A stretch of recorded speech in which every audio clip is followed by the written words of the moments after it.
আসসালামু আলাইকুম। Hello everyone, সকলে কেমন আছেন? আমি আল্লাহর রহমতে ভালো আছি। তো আজকে আমি যাচ্ছি বিমানবন্দরে। আমার একটা ফ্রেন্ড দেশের বাইরে চলে যাচ্ছে, তাকে বিদায় দিতে। আর এখানে আছে আমার কিছু ফ্রেন্ড, আমাকে ট্রেনে উঠিয়ে দেওয়ার জন্য ওরা আসছে। আর এটা হচ্ছে গয়েশপুর নতুন রেলওয়ে স্টেশন। তো সবাই ভিডিওটা দেখতে থাকেন।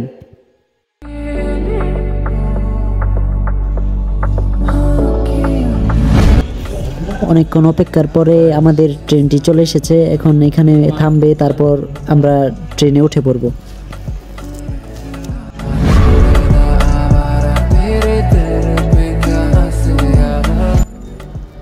তো অনেক অপেক্ষার পরে ট্রেনে উঠে পড়লাম। এখন ঢাকার উদ্দেশ্যে রওনা দিয়ে দিছি। অল্প সময়ের মধ্যেই ঢাকা চলে যাব।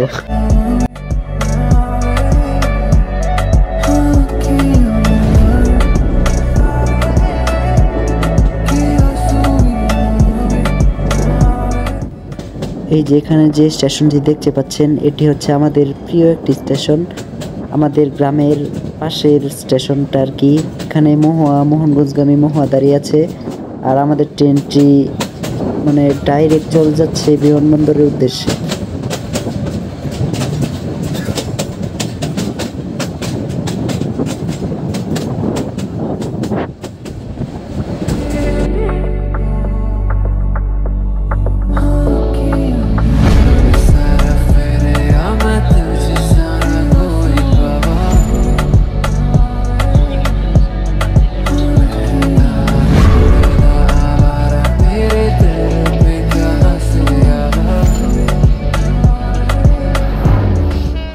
তো ফাইনালি আমরা বিমানবন্দর স্টেশন নেমে গেলাম। এখন আমার বন্ধু হোটেল বুক করছে, ওইখানে যাব।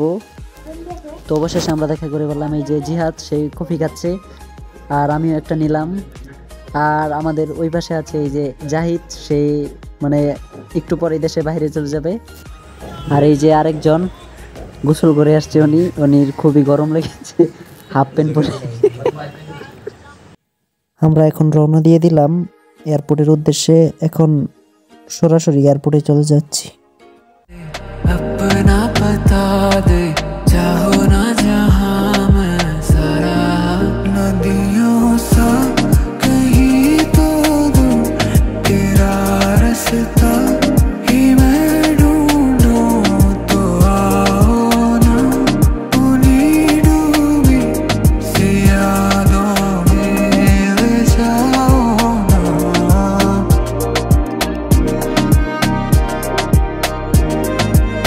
অবশেষে আমরা বিমানবন্দর এসে পড়েছি।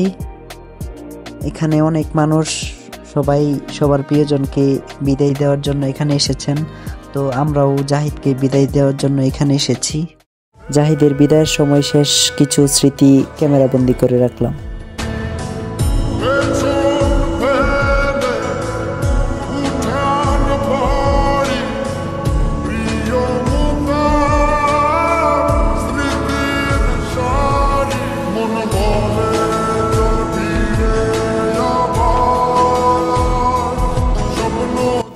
আসলে বিদায়ের যেই মুহূর্তটা, এই মুহূর্তটা প্রচণ্ড কষ্টদায়ক। এখানে না আসলে তা কখনোই বুঝতে পারতাম না।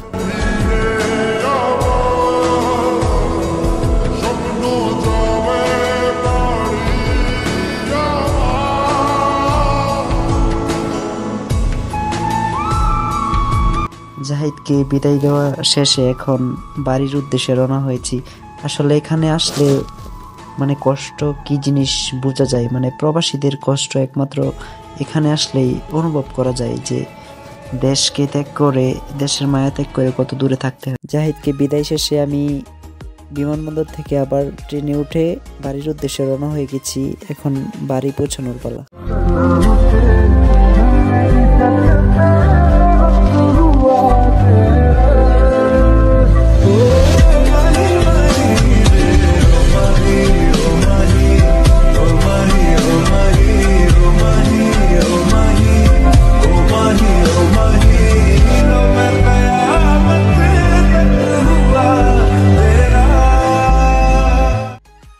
ফাইনালি আমি ট্রেন থেকে নেমে পড়লাম। বিমানবন্দর থেকে এই ট্রেন দিয়ে এসেছি। এখন কাউরাই এই ট্রেন দেখে নামলাম। এখন সরাসরি বাড়িতে চলে যাব। তো আজকে এই পর্যন্তই, সকলেই ভালো থাকবেন। আল্লাহ হাফেজ।